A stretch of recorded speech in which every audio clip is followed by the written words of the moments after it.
Oh, here we go. Oh, lost in space and time on a mission they were never meant to return from. We have returned. The comic shop. From the horrible secrets of space. Oh. The comic shop. Oh, look, I didn't even put in a credit for myself today. Actually, we've got to slide this over because this is your credit. Yeah, you're a leading engine. Yeah, you've just... Oh, man. The cutting edge The production technology. values, again, we have Whoa, none. look at the Wow. 645 pixels underneath your name. That's looking Thank you. good. If only we had a sponsor, maybe we could... Yeah. But Aaron, who are you? I'm Aaron Z. Lee, the leading engineer of Project GOOSE. That's Project Goose. My name is Evan Coy. I have no billing this week. We're here with very special guest star. Very special guest star. You have no billing either. You never told me anything. I didn't. And then we're here with our one of our regular guest stars. Oh, is that me? That is you. Mine hasn't been updated yet. Oh, he's Michael our man Kell. on the street. Oh, okay. see, And then we're going to go that's- back. Man on the street No, cam. see, oh, you blew the reveal, homie. And then we're going to go back to our regular guest star. Yeah. Or well, my irregular. Irregular guest star. Where's his? He was supposed to have one, Now too. we're looking at. Yeah, okay. Oh, So I now did we're put back one on- for now him. We're back on me. Yeah, we are. The kids, how are Twitch you? stream. Where's this yawn itself. thing? This is Over the there. yawn pilot. I Oh, did that's have right. yawn. This is the backdoor pilot. Yeah, for you're my- supposed to be labeled as for my yawn. Yes. cast. Yeah, we're gonna force you. You're gonna be our second official production. Yep, my of, yet another white 2023. nerd podcast. Yep. Great name, by the way. I think that's very funny. Yeah. Oh, yeah. Well, how many overweight, middle-aged white dudes have podcasts because they think, people in the world need to hear their opinions about pop culture? There's two more of them in this room right There's a now. lot of- So well, there's- that's why I'm hitching my wagon to you guys because you are already out there. I'm not polluting the space any further. You're. so we're by- polluting the space. I didn't say that. You absolutely. That's the I exact did not. words you Like the used. Toxic Avenger. Oh, We're off to They're, a- they, didn't they? Aren't they remaking They it? are yes, with remaking Peter it. Dinklage. Yes. He's the Toxic Avenger. I don't think he's the Toxic Avenger, but he's like the He's the- headliner he's the of, mop. of the movie. Yeah. Mob.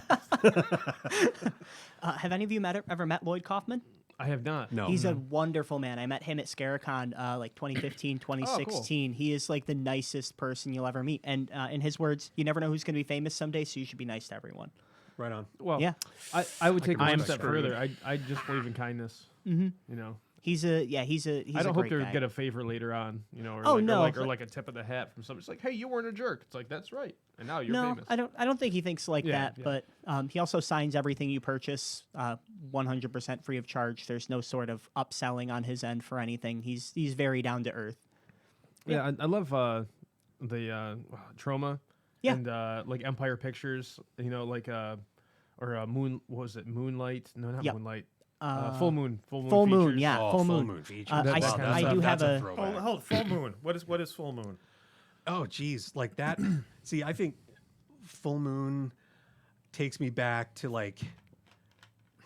I want to say early '90s. Yes. early Yep. mid The '90s VHS stuff. Yeah, the VHS era, like Vestron Video, Yeah. and Yep. you had New World Video with their slotted globe logo, and God, was Full Moon a subsidiary of Paramount? Yes. Or something? Yeah, Okay. because they had some decent money to make like decent VHS rentals. Okay, Yeah. because that's what because back in one of my 1,000 previous regenerations, I managed a video store in Denver, and so we got promo tapes and stuff. That's really cool. From Full Moon, and I'm of course because we're live, I'm totally blanking on what Of course, that's their right. sister.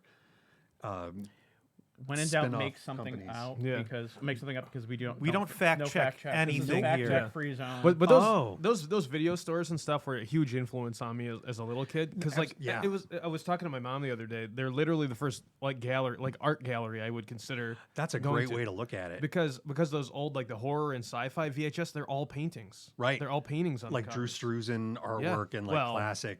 Maybe not Drew Struzan. Well, but- if they're reproducing the poster art, but Yeah. that was. I mean, before you could get away with being a crappy Photoshop layerer person, Yeah. you actually had to Every think about movie poster composition ever now. because Yeah. it was all hand done. Yeah. You had to compose things very deliberately. and oftentimes the painted cover was way better than the movie. yeah.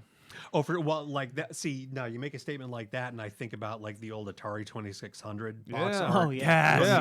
80s Yeah. that they published a hardcover coffee table book a Yeah. few years Yeah. back of just the artwork, and you look at that, and it fires up your imagination. And because you don't know any better when you fire up the game, somehow that imagination carries over into the like not even 8-bit. I apologize if I'm not going to make a lot of eye contact with people today. With the extra camera and microphone, I feel like I'm just going to be hitting a lot of buttons. No, to make you're sure right. things are good, yeah, so- you're But there running was the a Juan Jose Garcia comic book of Atari. They made up Atari characters. DC did this. Atari Force? Yes, Atari Force. I've never read it, but I heard it's great. that's a throwback back in the day. The Atari cartridges would come with a mini comic book of the Atari Force, so that's something they must have resuscitated for the Really? nostalgia factor, because there were, and it was funny because Interesting.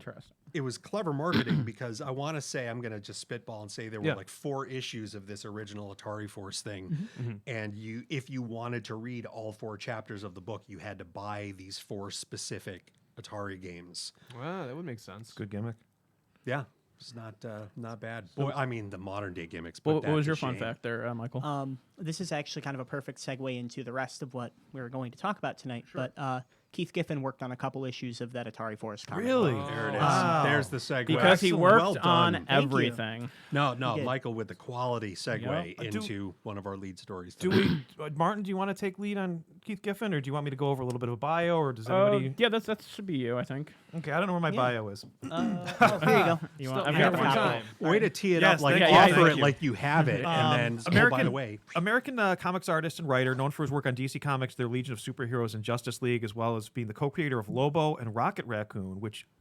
Rocket Raccoon, I guess I knew, but I feel like I always associate Rocket Raccoon with that Hulk 180 Oh, yeah. something. Yeah. But really, he was a character in a Marvel preview, Yeah. like Marvel. thing. So kind of a disputed, Marvel not a, Premiere yeah, or- Marvel Premiere. That's exactly what it was. yeah. Um, God, that was such a good book too, like an anthology series and things. Don't get Aaron started. Like, no, well, I'm sorry, but Marvel Premiere is when they Yeah. first brought over the Marvel UK Doctor Who strips to America. They dedicated like 4 issues of Marvel Premiere to a couple of the story arcs. in There's there, some so- Frank Brunner, Doctor Strange in those too.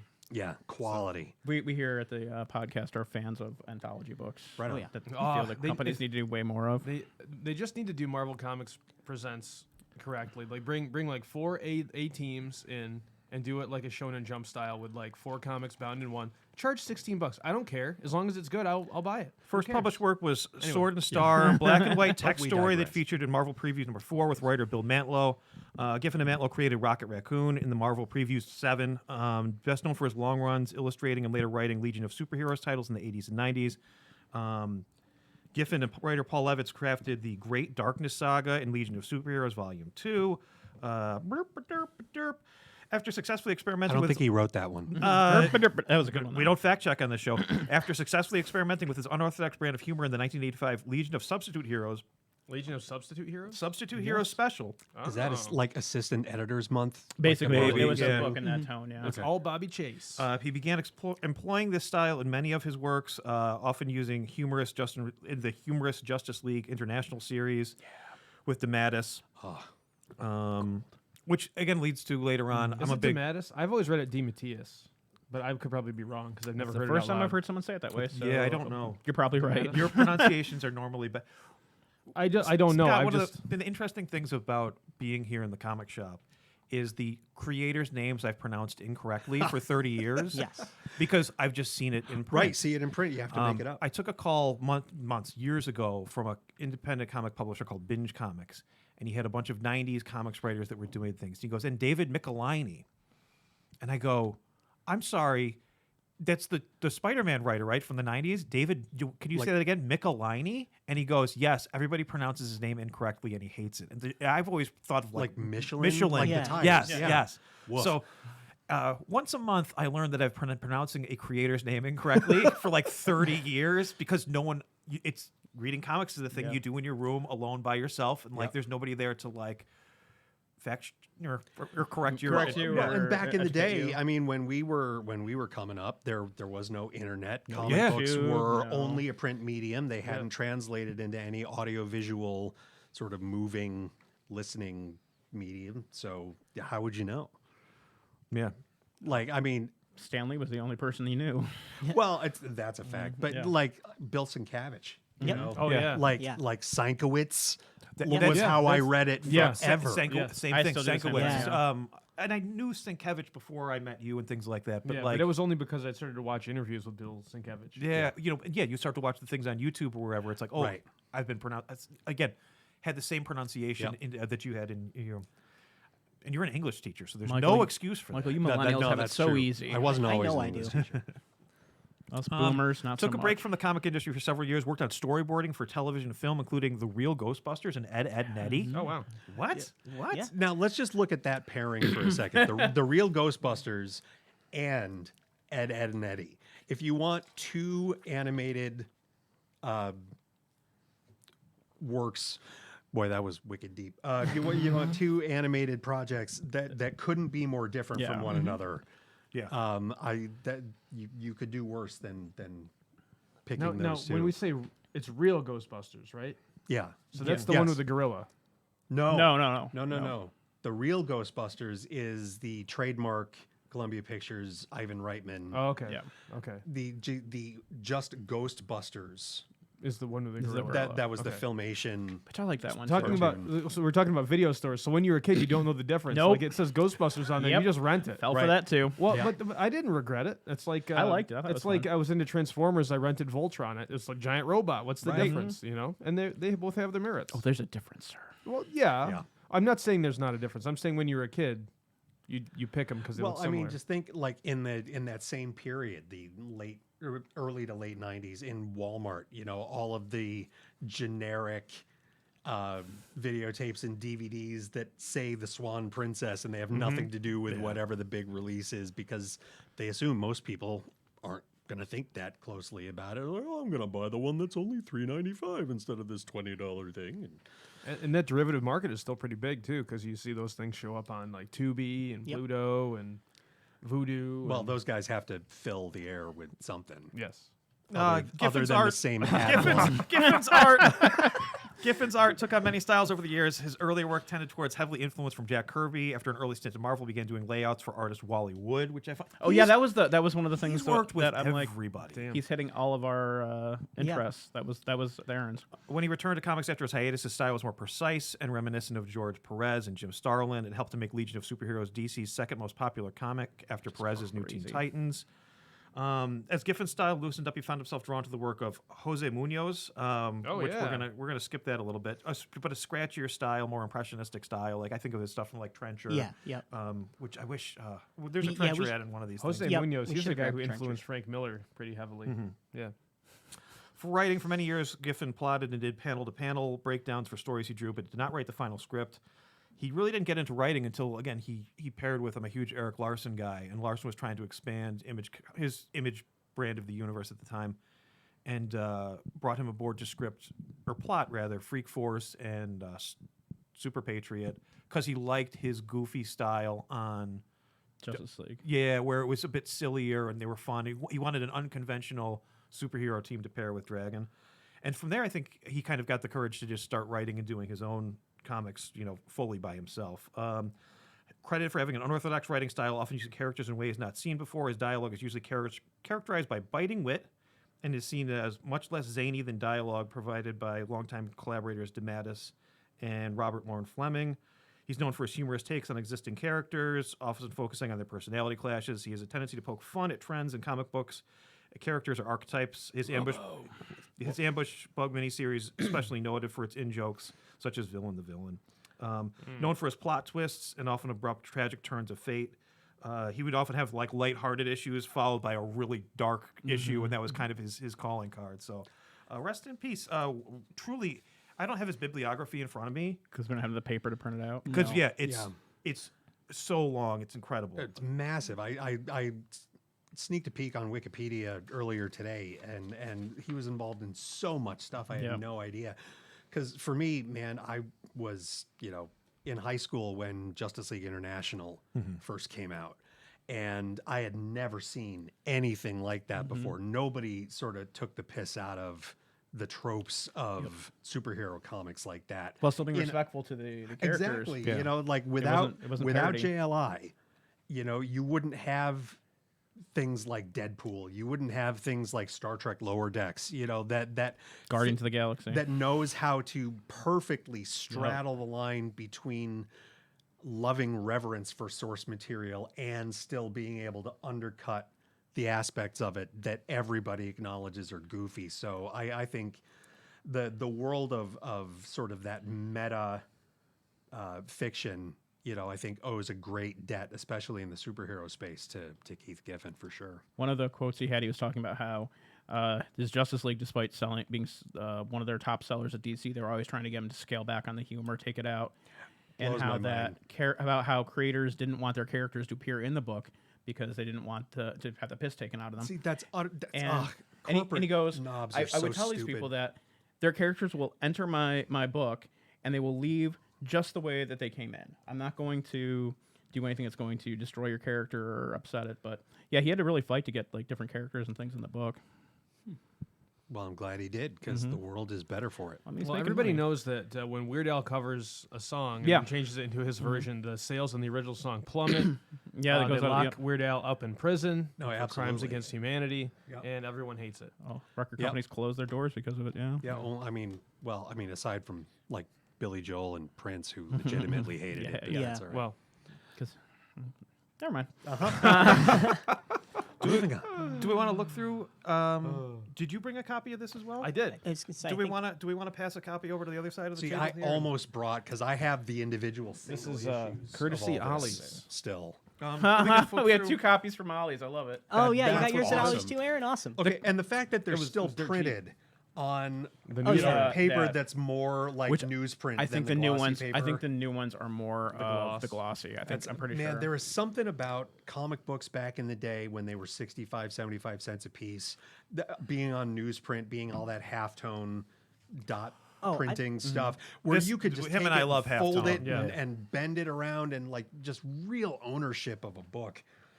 One of the. Oh, sorry. were you- Yeah, I think this print is from Can we move it on 2007. camera a little bit. I think this is from 2007. yes, Michael. Oh, one of the things that I really enjoyed diving through this last night was just the color work and all the backgrounds. That's something that I don't see done pretty much at all in modern comics. But the coloring is just, it's so great. It follows the tone of the book depending on who you're looking at specifically. Just the pinks, the yellows, the reds, the blues. The backgrounds always fit, even if they aren't really if they're not like a scene. The color works, and that's really difficult to do. No, for so sure. extra props for the Yeah, Kevin colorist. McGuire is earning his paycheck here. Oh, big He time! really I is. I've never been as much of a DC as I was a Marvel. Yeah. But this book made me care about these characters, even though there was so much satire of the form in the book. I would never have found my interest in Dr. Fate or Martian Manhunter, or I dare say, prior to the Michael Keaton movie, even Batman. But like, he sets up they set up Guy Gardner. It just in the first pages of the first book. I had no frame of reference for who Guy Gardner was. I'm like, this is a wacky Green Lantern outfit compared to what I see on the Super Friends. What's And that haircut? and Yeah. it's like they make Guy Gardner out to be this badass. He just gives 0 Fs to anybody. And then Batman just comes in and puts him in his place. Just the sit down. And he does. And that, but like that, 4 panels, 3 of them with no dialogue whatsoever. What page is that? This is page 18 of the trade. Like they're trying to get Gardner to settle down because he's being kind of a dick and starts a ruckus. And then Batman just says, allow me. And it's 3 panels of just Batman walking past characters. 2 words, sit down, and then 3 more panels of guys just This facial expression's great. expressions. Yeah, that's what Kevin McGuire is known But- for, is but- those expressions. But I just, if it ain't on the page, it ain't on the stage. Like if it's not part of the script, Yeah. then the artist obviously, has to fend for themselves a lot more. And you could just see that this one page tells you everything you need to know about Guy Gardner and Batman. Yeah. Like if you had never read a comic book featuring either of those characters before, you know them by the bottom of that page. And that's genius. Batman is the man. What? But also makes that There's cover a- where Amanda Waller is getting in Batman's face even more powerful. Yes. jeez. And in hindsight, given how much of a prominent role Amanda Waller took, in the 2000s animated series, and now with the soon-to-be, thank God, defunct DCEU. She's a big deal in current DC comics too. They use her as a villain for almost everything. Right. Well, and you don't hand a role like that to an actress like Viola Davis. Yeah. Unless that role means something, and I'm grateful that she is one of the characters that is going to carry over Yep. from the previous DCEU movie regimes to the new one. Because every time she's on screen in any of those movies, you forget about how bad the rest of the movie around her is. Patrick Stewart level casting for a character. Yeah. Yeah. We're going to look at one last page here. We're going to go to page 116, which is a pretty iconic scene of your Guy Gardner, getting bonked in the schnozzle.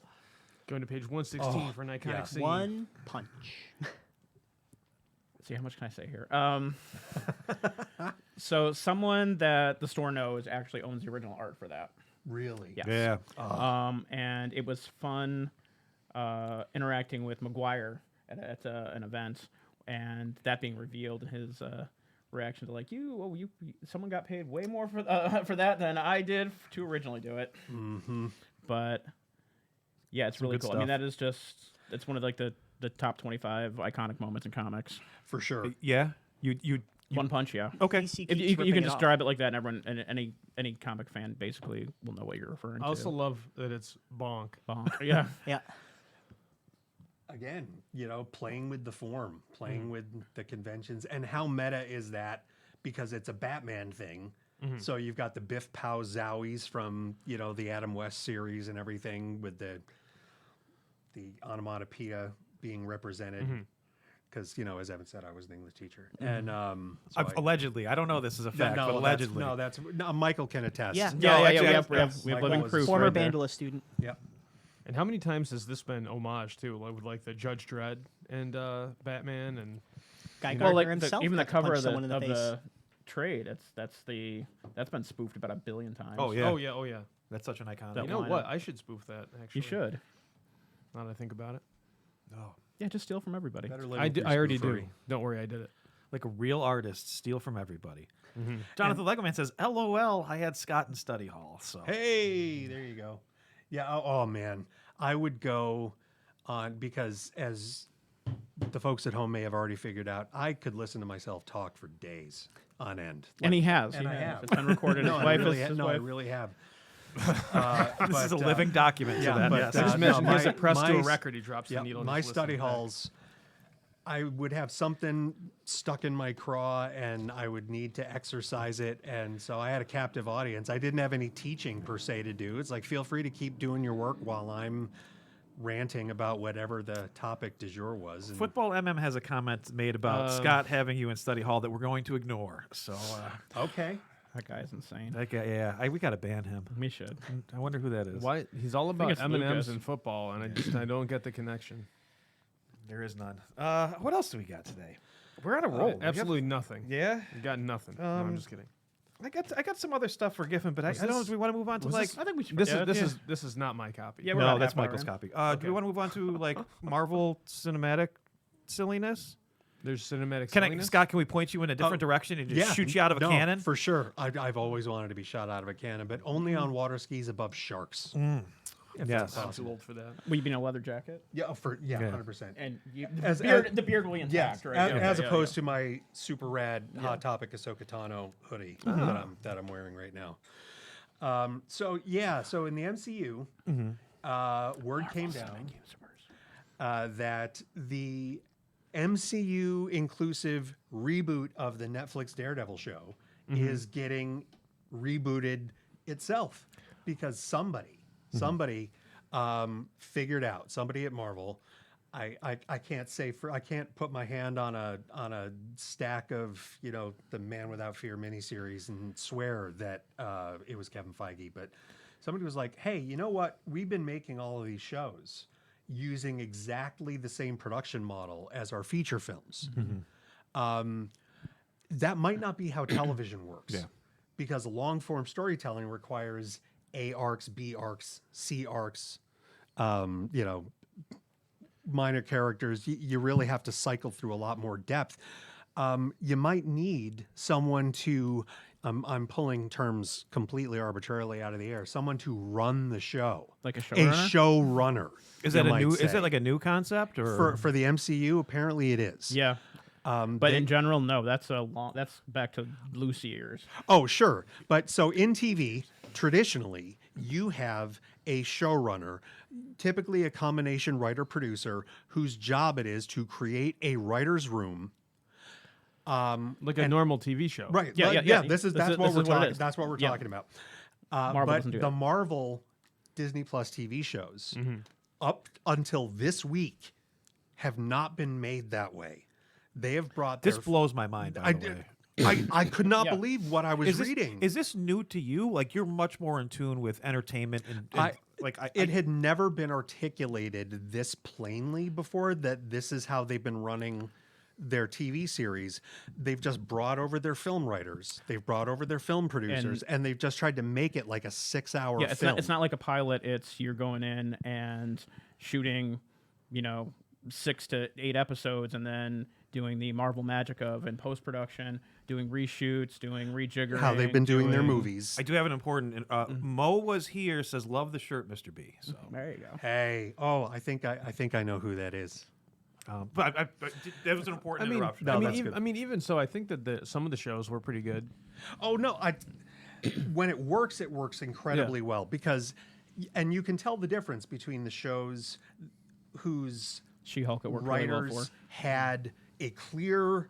This is going to be a pun that I didn't intend. A clear vision for what they were going after. Bring him back. Bring him back. Which is good till the end. He's, yeah. he's my guy. He's one of my guys. but- I love the Marvel capes guys. Bring him back. Yeah, but so the showrunner creates a show Bible for TV shows. These are the rules of the show. These are the immutable facts of the series, and these are what the characters are We're going to about. define the boundaries of the sandbox a little bit. Right, Yep. exactly.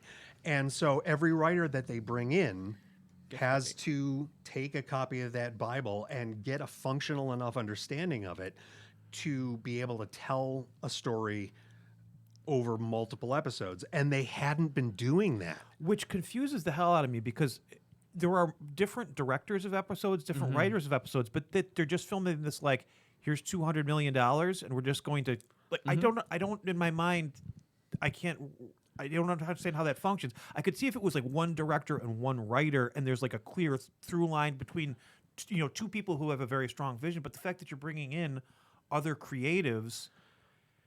I kind of don't get it. But in hindsight, if you look back on the shows that we've gotten over the Moon last Knight. couple of years, tonal inconsistencies. Moon Knight.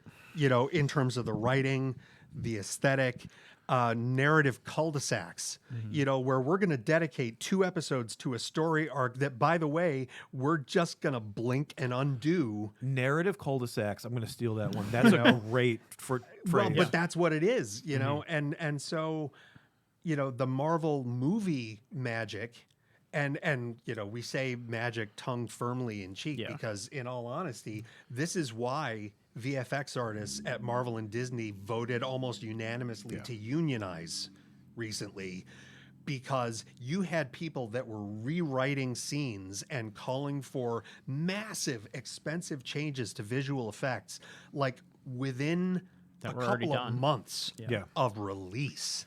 For stuff that already worked And on. suddenly you had to take something apart and completely redo it, and you had to dedicate a lot of crunch time to these VFX artists.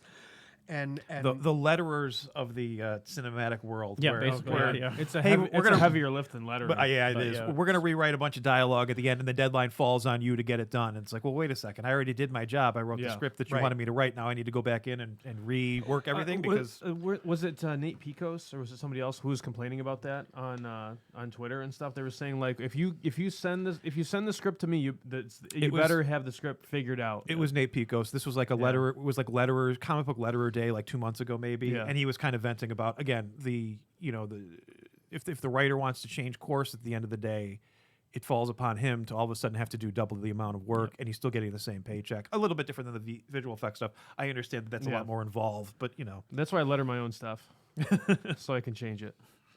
Yeah, so with Daredevil, they got less than halfway through shooting, which is a lot of shooting. That's because it's 18 episodes, so you're looking at 6 to 7. And they're just going to be probably. lost media. Yeah, well, they're cherry picking specific scenes out of what they already Oh, shot. so that they're weird, gonna keep. isn't it? I know, and the thing is, that's going to be so painfully obvious when these things are finally released. Like what bits. There's no way around it being right. Like it's going to stick It's out going like a to sore look thumb, and people are going to really search for weird. Yeah, oh for sure, especially knowing what they know about this. And it's like taking scenes from like X-Men Origins Wolverine and like cobbling it together with First Class, and it's like, wait, Professor X has hair in this scene. Yeah. Wait, he doesn't have hair in this scene. Wait, why do they look so different? Oh, don't get me started Mustache on Superman. on reshoots. Ewan McGregor's hair in the Phantom Menace. like awesome? Everything from the original shoot, very clearly natural Ewan McGregor hair. Yeah. Everything that they had to go back to a year and a half later and do reshoots, like Spirit the Halloween Monster wig. Destroyers, with the droidicas in the Trade Federation ship at the beginning, looks like they took a piece of auburn carpet and stapled it to Ewan McGregor's head because I gotta watch this. the look and texture of the hair. Yeah, you can find different. things. Yeah, And it's usually it's YouTube and close-ups Yeah. that they had to do in pickup shooting later. The hair is completely different back and forth within the same scene. I'm surprised George Lucas didn't just CGI the hair. Yet. Yeah. Give him time. No, it's, what the 20? No, it would be the 30th anniversary of Phantom Menace will be coming up in 6 years. Give it time. New hairstyles for happen. everyone. Whoa. Joe Keir says, "Hey, I know that guy." I'm guessing it's none of us. I'm guessing it's you. It's you. So. It's you. Right on. Okay. You're super popular, sir. Yes. Look at that. Well worth every there's penny. There's a first time for everything. But yeah, because they were saying for the Daredevil show that like the first 4 episodes he's not even in costume. And I read that too, and I was skeptical that was a legitimate headline, but I think you kind of dug into it a little bit deeper than I was. Which you can't have a superhero show where the superhero doesn't don a costume for 4 episodes. Like, I understand it's not going to be all courtroom stuff, and there's probably going to be some action, but like, that just seems like a poor choice. I could see like Frankenstein action footage in between whatever's going on in this. I guess it was like it's very court legal drama type 4 episodes. But I can see like throwing some action in there. I guess it seems like a no-brainer. But I don't think that's what they're going to do. I think it's and boy, you can already see the spin machine trying to make this sound like that it's a totally normal thing. Vincent D'Onofrio posted in response to a fan on Twitter yesterday. Saying every cool project I've been involved with has evolved constantly during pre-production, production, and post. It's just reported on these days as if it's big news. It's not. It's simple. A bunch of creatives doing their best to get it right. It's a constant in this business. I wouldn't have it any other way. Your phone's spinning. It's, it's like no one shoots 7 full episodes. Well, and then upends everything. The model by which they have made. I mean, how many series have there been since 2020 in the MCU? I mean, ballpark to say a dozen. And so you don't make 12 shows a particular way and then suddenly realize, wow, we're effing this up pretty badly. Secret Invasion. Yeah, when the opening is AI in a world of in one of the most creative creative utilizing companies that exist in the world. And if you're a creative person watching it, it just leaves a bad taste in your mouth before it even starts. No, I got an ick. Even if I hadn't had the context of all of the, AI is going to be the creative person's Skynet here very shortly. You get an oogie sort of feeling watching the opening titles of Secret Invasion. Well, and I think that they were saying, "Oh, that's what we want. We want you to get this creepy, whatever." But it's like at the time and place, it was just, especially with the writer's strike and all, it was just such the wrong messaging. Yeah, not good. Not what you want. And it's Sam Jackson. It should have been a slam dunk. And Sam Jackson was the least interesting thing about the show. Yeah. Like I'm sorry, but that has to be the result of a concerted effort. It's how I felt, honestly, throwing back to the Star Wars prequels. Like, you've got actors like Ewan McGregor, Natalie Portman, and even Ian McDermott, as Palpatine. 3 actors who could make magic out of the script for a Pepsi commercial, like, and you make them look stilted and boring. That's hard to do. I believe it was the opening of the second prequel, and there's a big scene with all of them. And I just remember thinking the only interesting character here who's written it all was Yoda. The Pepsi. Oh. And holding a Pepsi. Yes. But no, it's like everybody, I'm like, these are all better actors than this. This is yes. But going back to Frankensteining Daredevil, I guess there is precedent for this with Falcon and Winter Soldier. Oh, did they go back and do some stuff with that? That was during pandemic times, and I believe the original plot was that the weapon was a biological weapon that they kind of had to finesse it. But they were still filming. They had like 2 or 3 episodes. That's a left to film on different that. thing, though. That Than a again, whole again series, with the cult, what's going on globally, like people want to escape Yeah. from that. You don't want to present them a fictionalized version of. That's different to me. But the cluelessness, the willful cluelessness involved in taking 2 years before you realize that a TV show's production can, should, and must be structured differently than a feature is staggering to me. Like, Marvel was so up its own ass about how it was making things that they didn't even think and Disney about Plus also whining about it's not making money. It has no money to waste the production costs of 6-7 episodes of a show before realizing, oh, this is something we should probably They probably have some retool. kind of tax write-off thing where they So- can just... Maybe They'll just increase subscription charges again. You think so? Well, I thought you didn't get the tax write-off unless you pulled the trashed it. content Oh, yeah. off of the service, Batgirl. You know, like, Yeah. Man, what a slap in the face to people. And I know some people who have like worked on projects and stuff, and they'll never be released. You know, and it's like blows my mind. And That and the blows Scooby-Doo my project. mind. And just because think about just from a strictly a mercenary profit-centered motive, like if you've got this pile of footage or a nearly completed film, or look at like Rogue One, how much of the promotional footage that was used in all the trailers, the TV spots, the print advertising, none of that makes it into the finished film. But for collectors, for cinema enthusiasts, for Star Wars fans, man, I mean, release a special edition of any, you know, of these titles. it's and already done. Throw that stuff in it. It's already made. All you have to do is transfer the digital files into whatever compilation form you're using, and like people will line up to buy that stuff. Yeah. But whatever. They just they're greedy, but they don't want that money. I don't know. Michael, how did Scott get into all this stuff?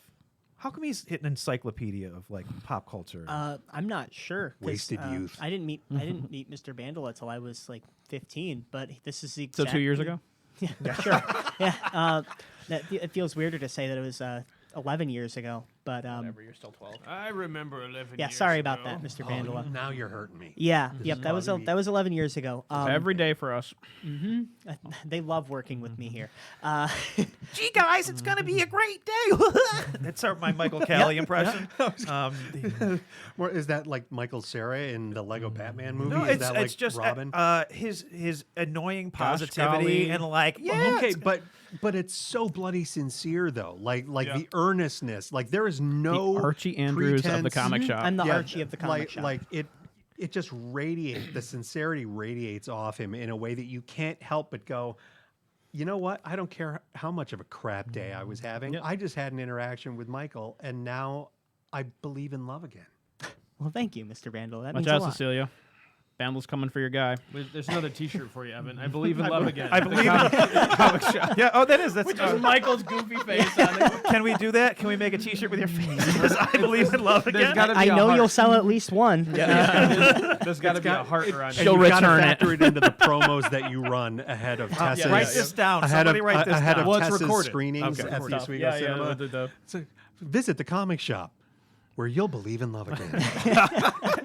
Oh, Ashline's buying one. a big sparkly fade to Michael Callie behind the counter holding a. you do the old Captain Kirk Star Trek. You smudge the edges of the lens with Oh, yeah, Vaseline. yes.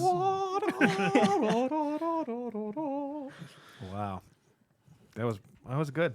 All right, write that one down. I believe in love again. Michael Kelly face. Much like DC's work for hire program, anything you say during our podcast, we can take for our That own becomes intellectual the property. Yeah. Of unlike Segue. unlike Aquaman 2, which I think people are competing with each other to divest custody of. Yeah. Can you get into Aquaman 2? I What's would- going yes. on with that? Yeah. Dip into those murky waters. Oh, I've been waiting for an outlet to do this.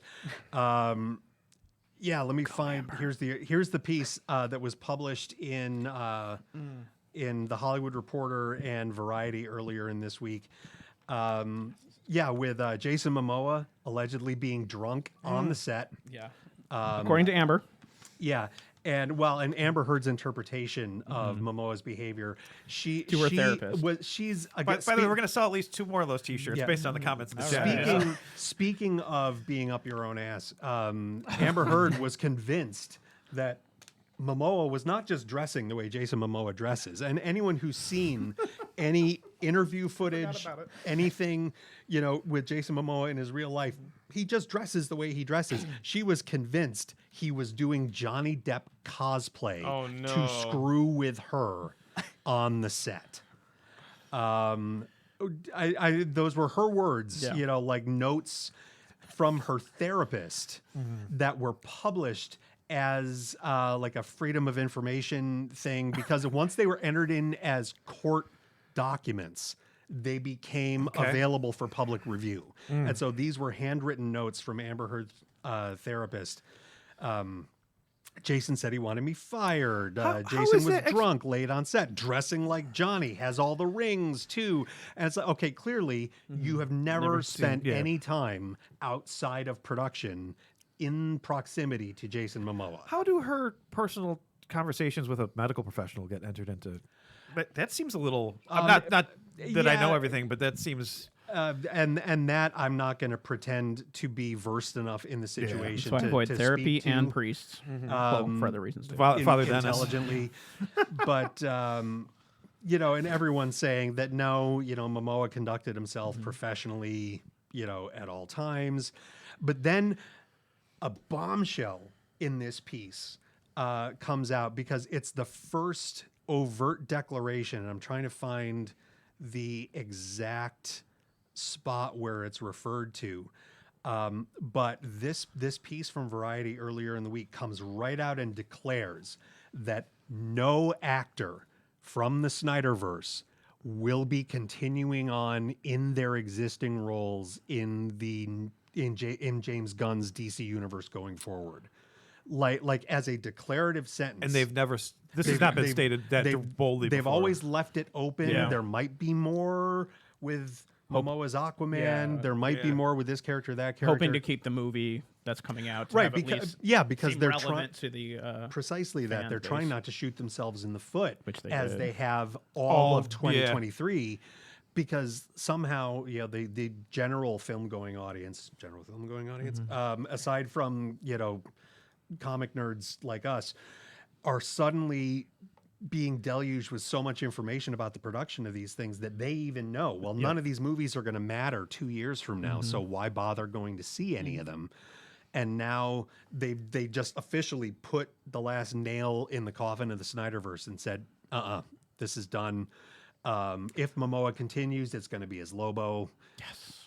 It should be. I mean, that's not bad, but why would you do that to yourself? Why would you're screwing yourself out of money for no pretend. Just make the statement after the movie's out, and everybody, it's had its 1 or 2 weeks in the theater, and nobody cares for it.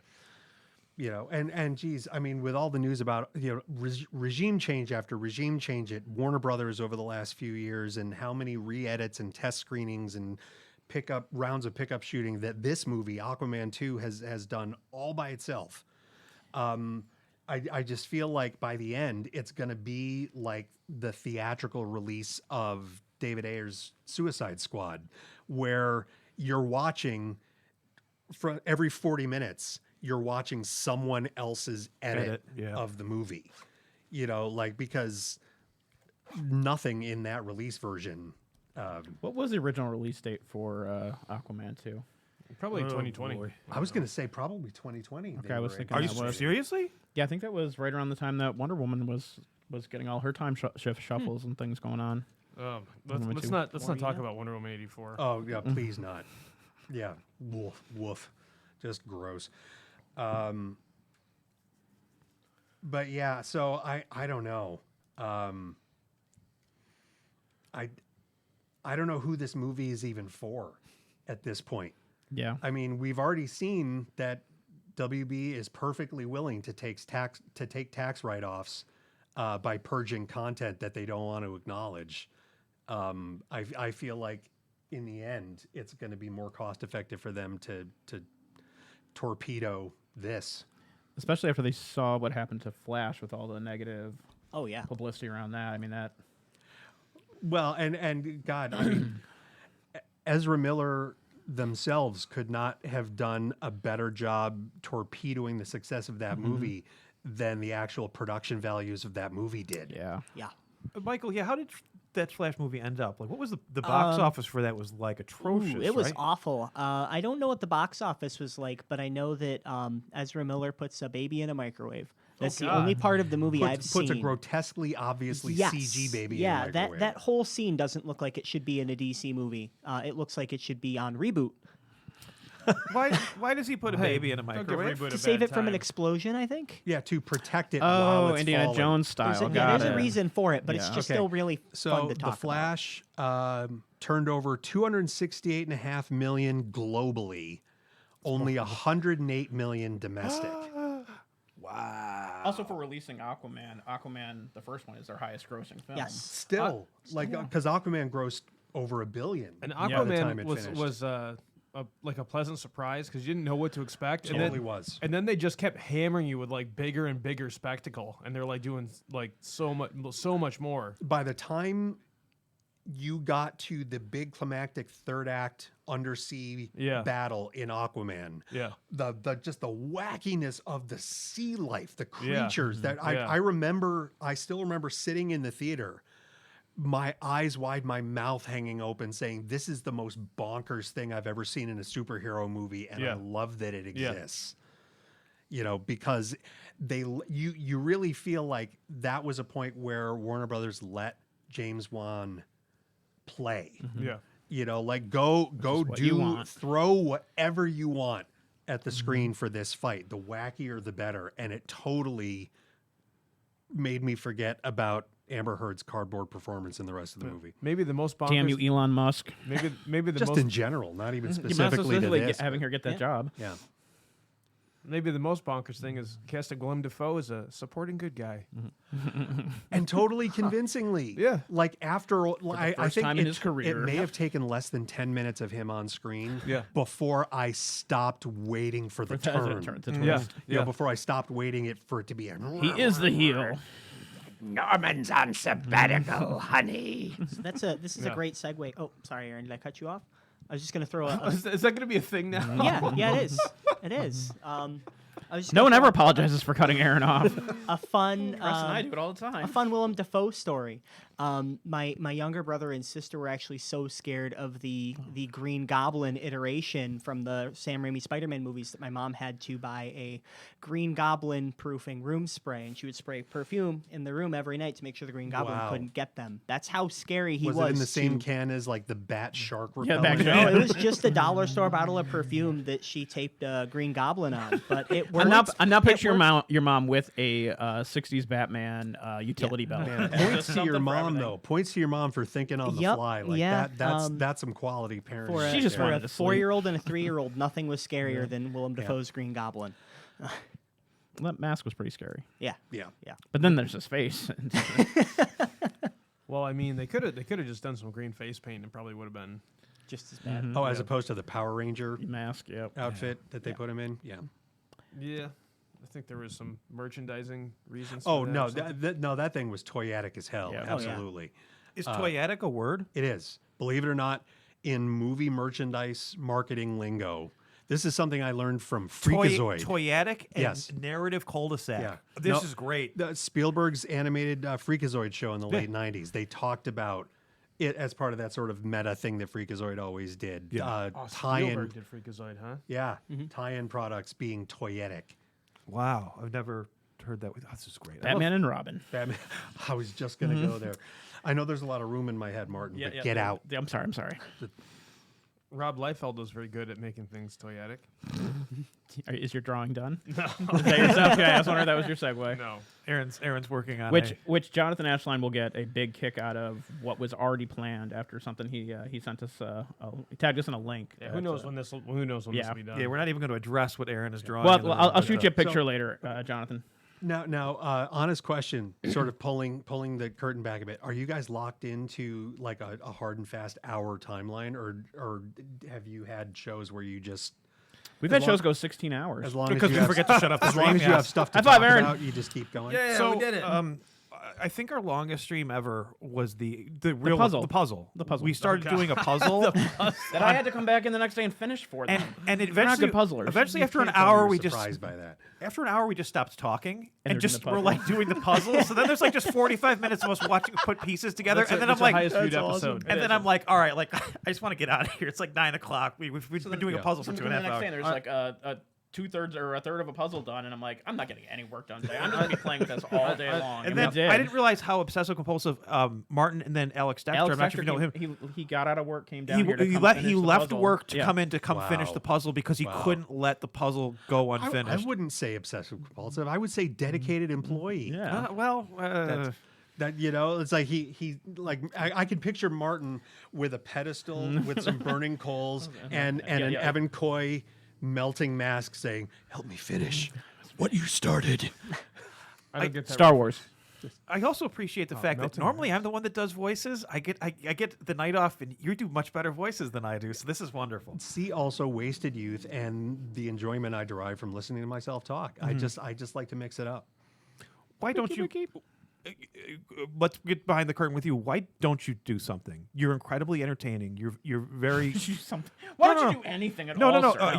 You're very articulate. You've got a Is Yawn. my wife still commenting? You've got a- Ahmed? Is that are you reading my wife's words? You've got Why a- don't you do anything? You've got a great command of language. You're animated. You Quick. understand this stuff at a very deep level, and you're fun. I don't know you as well. I've Yeah. been geeking out since you were here the other day, and I was like, boy, I need to know Scott better because he has a gift that he could give to our little comic shop community here, and I'm not just blowing smoke up your ass. That's very kind of you to say.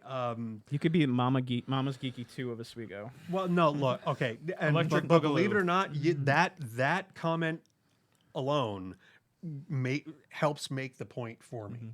I mean, I made a comment a little while ago about aging, overweight, Yawn. middle-aged white nerds. Is that like a Ninja Turtle spinoff? It already exists and it sucks. Oh, really? Aging, Yeah. overweight, middle-aged comic nerds. Yeah, Aging, overweight, middle-aged comic nerd. it Aging, overweight. does not take a lot of. Love there- pizza too. It's not a big. It's not a big leap to make that into a thing. There are so many people in the podcast space that look exactly like me, that talk about things that are in the same wheelhouse I talk about, and I feel like, in all honesty, the world has had its fill of people like me screaming into the void. Like It's fun though. but the fact that Tessa does what she does, and was, I mean, one of the first, especially in this area, one of the first women to get into the geek space, have something to say, have a perspective, and be tuned in enough to what that space needed to do her own thing, and more power to her, because like she was filling a void that needed filling. People of color, women, folks in the LGBTQ plus community, like we need those voices offering different points of view in this space way more than we need me blathering on about something that thousands of people like me are already doing. Yeah, you could make money doing what you do on Facebook for free. Come on. Your point is very valid. I would say I do think I struggle with our community that we are mostly white guys in their 30s and 40s, and 50s, sorry. we're not here to judge. And the Brad Pitt of the podcast. Oh, yes, and well, he's a 40-year-old Well, man thi- in a 26-year-old No, body. this is But- like but my- Brad Pitt at the end of Benjamin Button. Yeah. Yes. But I do think that I wish we had more people like, I'm not sure if you know Caetano Valenzuela. He's out of Fulton. He's no, I a don't. Latino artist who He would say Chicano. Chicano or Latinx. But just I love his voice. I love what he brings to our community because it's different and it's a person of color who has a different. I did it, And he's like the best artist in the region, too. Right on. I hosted a talk at River's End with. That ended up being a great talk. It was good, right? really You're good. being serious. I'm being dead serious, yeah.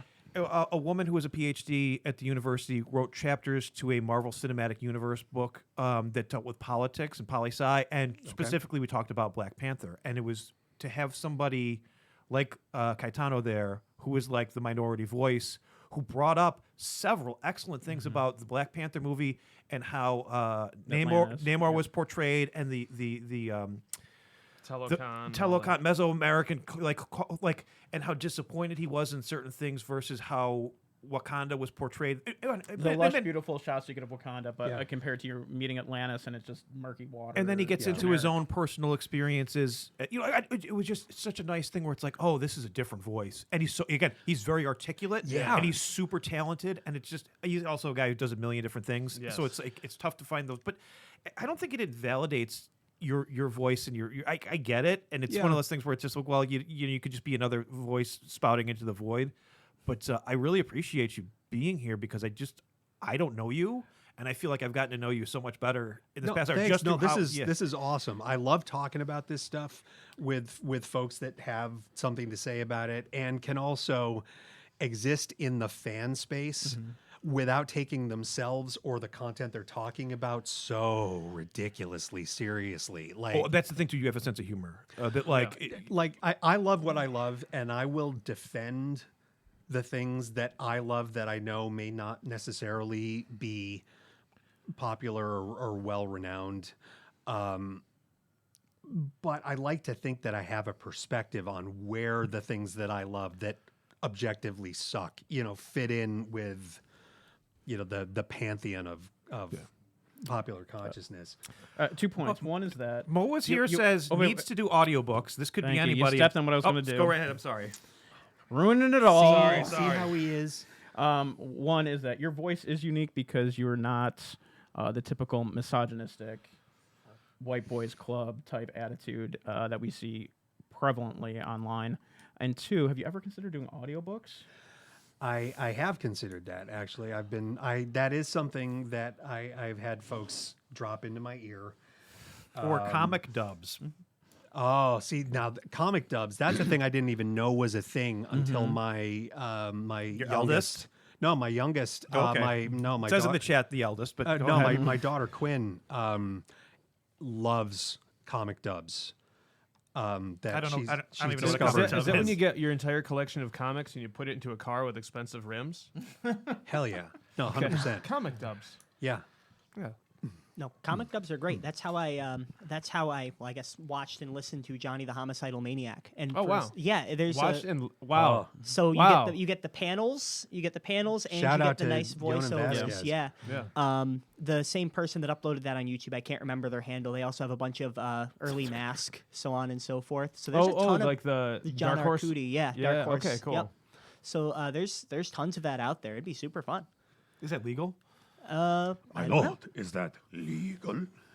I'm not sure. It's the internet, doesn't matter. Yeah. It hasn't been taken down yet.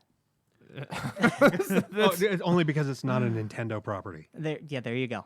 It's not a Marvel or a DC, so you may not have It's to like worry how as litigious much. are the owners. Yeah. It's the Yeah, no, I appreciate everything you guys are saying, and it's not like I haven't thought about it. Sure.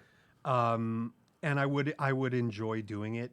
The other issue that keeps me from doing it, if I'm being completely forthright and honest, is I am one of the laziest MFers you are ever going to meet in your life. I don't believe that at all. I have no structure or discipline to a daily routine, and I think keeping myself to creating something regularly enough to build an audience and maintain it is something that I don't know that I have. Yeah, I think oftentimes, and this is just me being negative, our podcast to me is an exercise in futility. That like I can't figure out. I can't We figure got a out. spit take out of it, though. I'm not even going to go to I I did can't. not spit because I love you guys. Thank you for thank you. swallowing. Exercise. I Thank you futility. for We swallowing. believe in love again. We do believe in love again. The pantheon of Because I public swallowed. of popular consciousness.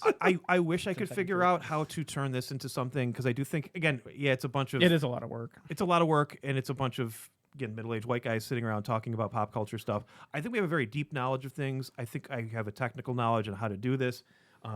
It's just fun to talk and it's fun to explore and I feel like everybody here knows so much more than I do sometimes. And I like being a little lost because I feel like in my first 38 years of life, every time I tried to talk comics with somebody, I was always the expert. And now here it's like, oh, Martin knows way more than I do. No, I just make it up. I just all made up. Oh, Aaron knows way more than I do. Well, I don't know Even about- even Yeah, Michael. No, if you can fake sincerity the way Martin does, man, you've got it made. Thank you. I really appreciate that. Martin It's Kinney, like a everybody. gift. Martin It's like you're Kinney, not even you'll believe in trying. love again. Oh boy. Only if he's swallowing.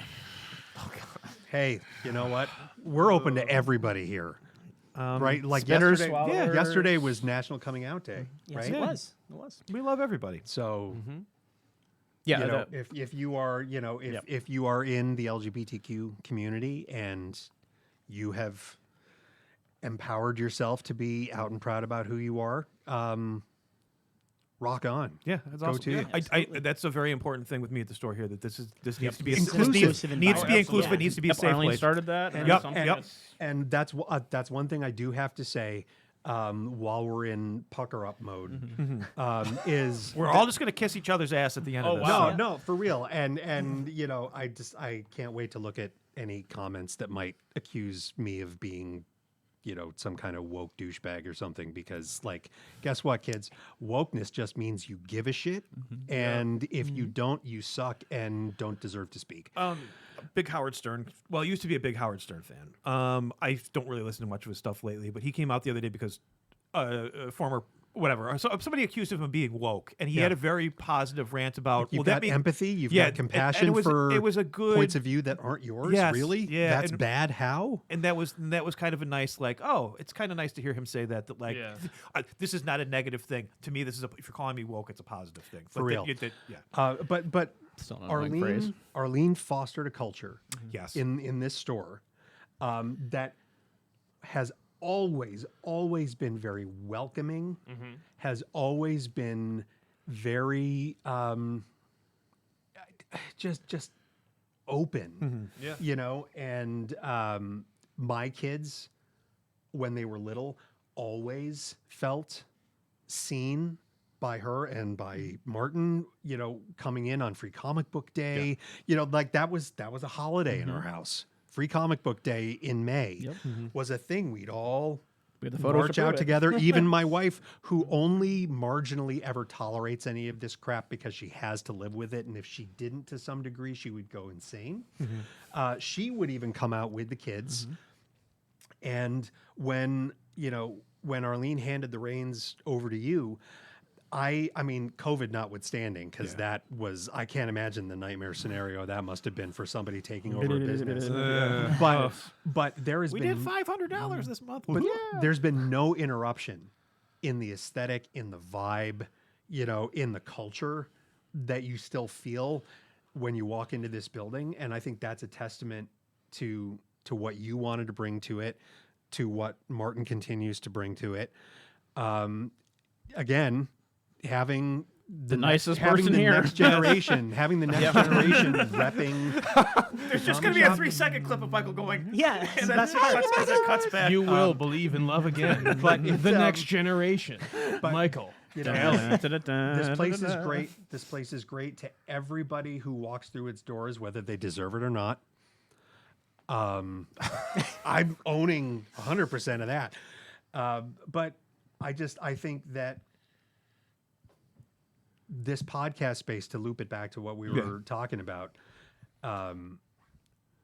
I just feel like I don't want to suck any more oxygen out of the room than I already do on a regular basis.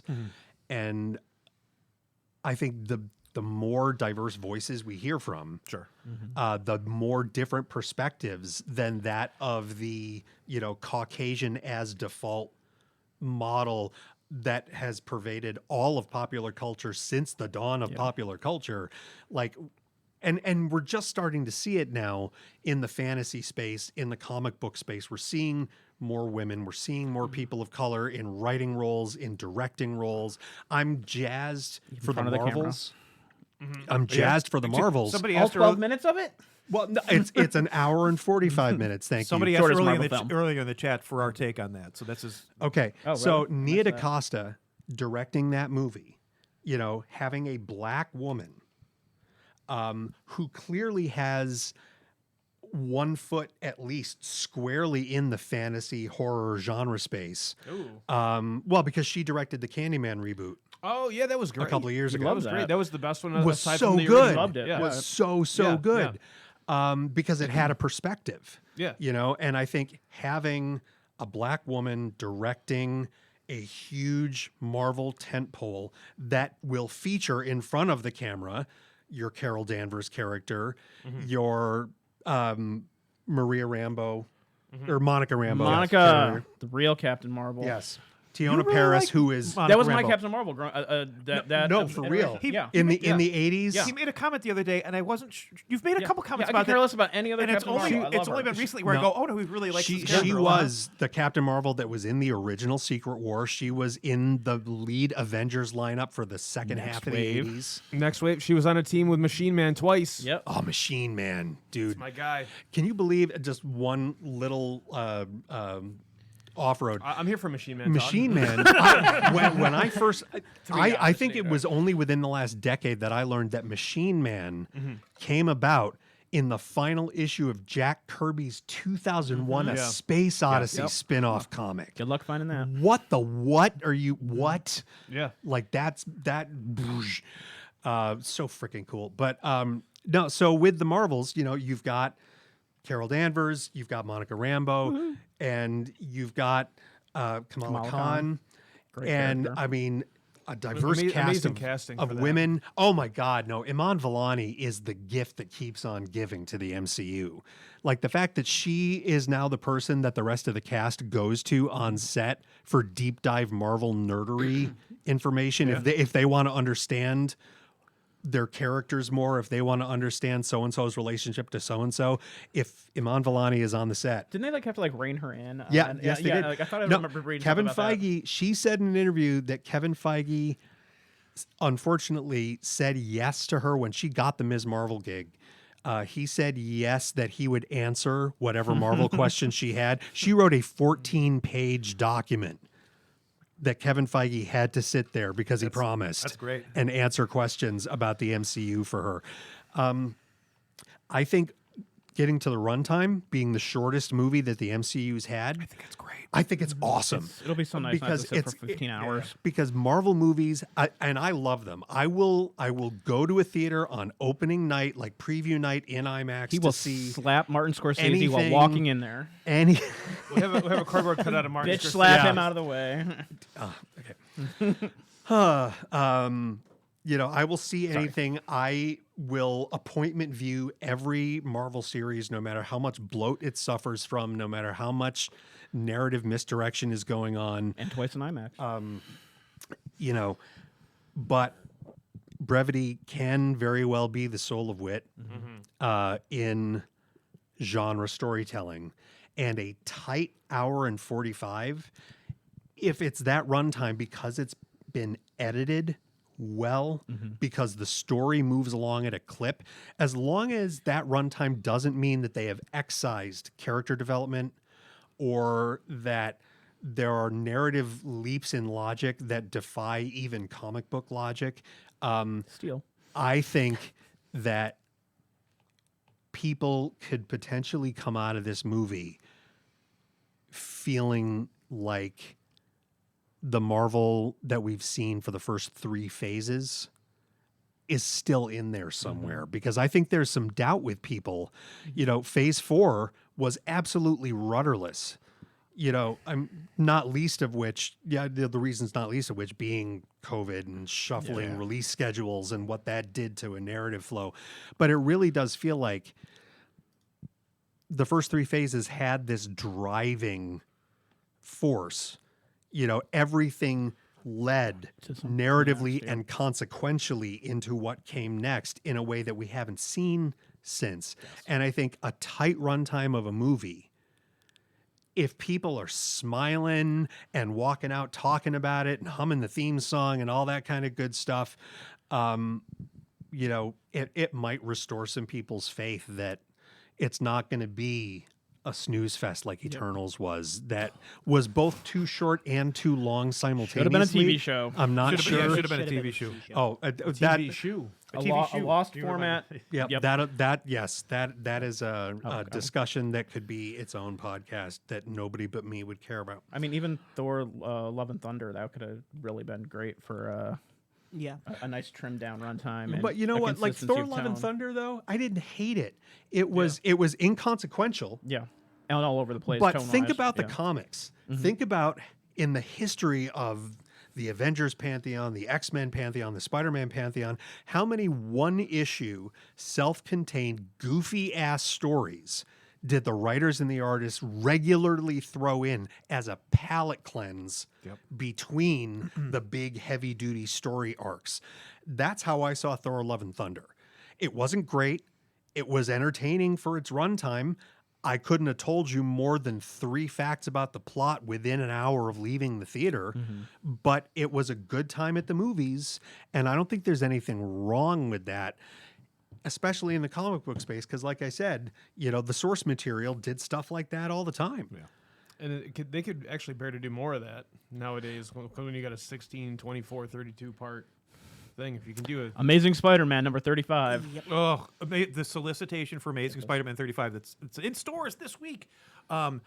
Don't miss this one. This sets up the next 24 issues of Amazing Spider-Man. That's 24. Like that's the full year. That's 2 the, years. it's a selling point. It's by whatever. I heard a theory about why they do these multi-part storylines with these characters, because it's just easier for the editor to like check mark and be like, okay, we know what we're doing for the rest of the year. We've got the plot outline. Me as a reader, though, I go 24 issues. I don't know if I'm buying into that. Like, Right. If it's the next 4 issues or next 6 issues, or the next issue thing with Green Goblin, I go, okay, 6 issues Green Goblin. But like when you're saying the next 24 issues, ugh. Well, and think about, and I'm just, at this point, my gums are going to recede a little bit. In my day, we had the Korvac saga in the Avengers, and the Korvac saga was earth-shattering, and it only took 3 issues. Like these huge. You could reset the status quo of a particular set of books and do it in 2 or 3 issues. Yep. You didn't have the padding and the bloat and all this unnecessary stuff. Speaking of padding and bloat, I think we did a good episode. I think we got a good podcast in. I believe in love again. I believe in love. Podcast yes. love. I don't know, Michael. Do you have anything you want to leave us on a note? Be nice to everyone. Not everyone. That was a terrible note. Not Nazis. Excellent to Don't each be nice other. to Nazis. To each other. There we go. Oh yeah. San Dimas High School No, football no. rules. And party on, dudes. Yeah. Jonathan, we on. apologize. We had a topic we were going to discuss that you had requested that's going to have to be put off for 2 weeks. What was the topic? 2 weeks. It's the Fables. Oh, shoot. Yeah. Oh yeah. No, next week we're doing Fables? Executioner's Song. Oh, thank goodness we're doing that next week, because I have only read half of it. Finish it. Fables, interestingly enough, Bill Willingham basically put everything into public domain. Well, he says he did. DC's like, I don't think so. Like a day after he made that announcement, DC basically came right out and declared that was not the case. I have that. Yeah, Fables is here. creator-owned, not creator-controlled. I got the whole... The Fables comic books and graphic novels published by DC and the storylines, characters, and elements therein are owned by DC and protected under the copyright laws of the United States and throughout the world in accordance with applicable laws and are not in public domain. DC reserves all rights and will take such action as DC deems necessary or appropriate to protect its intellectual property laws. To which the commentary on that was, are Snow White and Red Riding Hood really not in public domain DC Yeah, I Comics. mean, those characters As for the already- storylines and character elements there within the indica of Fables itself indicates a shared copyright between DC and Bill Willingham, where it seems like the sharedness is it's all owned by Willingham, and DC has the rights to distribute it in any format, or like he can't do comics, he can't do prose, he can't do movies, TV, games, anything. And I'm not sure how serious he was with this, or this is just to get attention to the fact that DC keeps trying to dick him over and take the rights to these characters and properties away from him that he does have. Yeah, and the one of the pieces I read on plagiarismtoday.com that addressed this issue. You read that too? I do. Subscribed. In the bathroom. Yeah, they talk about the Happy Birthday argument. Yes. The song and how it's been protected by copyright, and you had to pay a license to use it in a film or in a television project. And Or a restaurant. Warner Chappell Music owned the rights to it, and it said they sometimes charged as much as $10,000 per instance to license it to a film. But in 2013, a filmmaker named Jennifer Nelson filed a lawsuit against Warner Chappell, attempting to prove that the song was in the public domain, like you're saying with these fairy tale characters. And in 2015, following a ruling that Warner Chappell did not own the rights to the lyrics to the song, the two sides reached a settlement where Warner Chappell agreed to acknowledge that the song is in the public domain. And going forward, now since 2015, you've seen it used whenever the hell somebody wants to. Since 2015, they've been singing that to me in Chili's. So Yeah, I man. appreciate that. So I'm wondering, You I go to think Chili's on your birthday? I feel like Warner Brothers, DC, had to make some sort of counter statement to the claim. Yes. To sort of, it's like in Clerks, that hastily scrawled sign that says, if you plan to shoplift, please let us know. It's like they have to say something, or else they are completely just rolling over and showing their tummies and taking it. But yeah, I greatly look forward to seeing people try to utilize these things and seeing what legal grounds DC even has. Because to go DC after basically told him, go ahead and try and sue us. And he's like, I'm 67 years old. I don't have a ton of money. I'm not going to waste what years I have on this. I'm not gonna, there's no way I can afford the litigation to go up against a media juggernaut. So It does pose. here we go. Let's just do this. It does pose an interesting question though, because they are public domain characters that he's repurposing. So what line of argument? I mean, yes, it's like the Winnie the Pooh thing, right? Like Disney still owns their version of Winnie the Pooh. Right. I don't know. Well, and now Steamboat Willie, the Steamboat Willie incarnation of Mickey Mouse. Yeah. It's Hits public domain. public domain next We year. were getting into Next that a year. few weeks Next ago. year. Yeah. Yeah, John Oliver did a hilarious thing about it, that he's going to have a black and white Steamboat Willie Mickey Mouse mascot on his show that he's going to make do the most atrocious things because Disney can't stop him. Did you see they put better AI guidelines for the image generator of Microsoft because people were doing Mickey Mouse 9/11? Oh my God. Wow. That's rough, man. There's some shit you just don't do. Narrative cul-de-sac, Believing in Love Again and toyetic, and rolling over on their bellies and taking it. These are the things that I've learned today. So Yeah. I appreciate that. I don't know. I'm good. I'm tired. Yeah. Hey, one last thing. If Yeah. I can sneak one more thing in Yes. that was very exciting to me personally. The BBC just this afternoon released the first recording of the new theme tune for the 60th anniversary of Doctor Who. Because those specials are going to be coming up in a month. Evan, no matter what anybody who comes into the comic shop in the next month thinks, knows nothing about Doctor Who, don't let him lie to you and BS his way through a conversation. He knows nothing. That's why I laughed when you mentioned regeneration. I know I a didn't teeny explain it tiny to him bit. today. I love the bare bones like garage Nothing. parking lot. Doctor Who of the late they refer 80s. to So them? that's the one that I could see on PBS. Are they Anyway. Oh, yeah, Do yeah, they yeah, refer yeah. them in continuity as their number. I'm like, yes.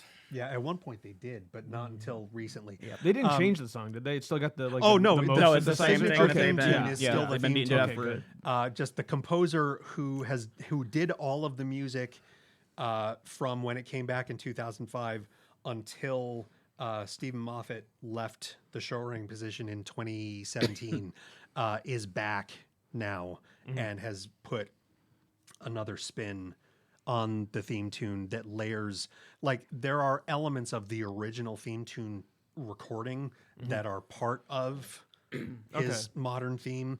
And the BBC is also, for the first time ever, at the beginning of next month, going to make, for the folks in the UK or those of us in the States with a VPN, going to make all of classic Doctor Who and new Doctor Who and any supplemental anything that was professionally made for Doctor Who available via streaming on the BBC's iPlayer.